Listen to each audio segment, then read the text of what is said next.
এভাবে কতদিন চলবে বলতো? আজ একটু জন্য প্রাণে বেঁচে গেলাম। হাত যদি ধরতে পারতো না, তাহলে আমাদের দুজনের খেলা আজকেই খতম করে দিত। আমাদেরকে ধরা অতই সহজ? আমাদেরকে ধরতে গেলে না বুকার পাটা লাগবে।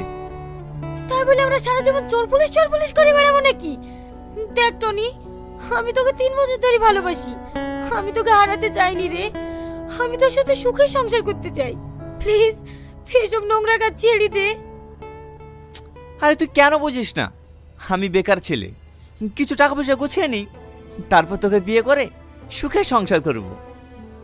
আমার এসব টাকা পয়সা কিচ্ছু লাগবে না, আমার শুধু তোকে পেলেই হবে। বল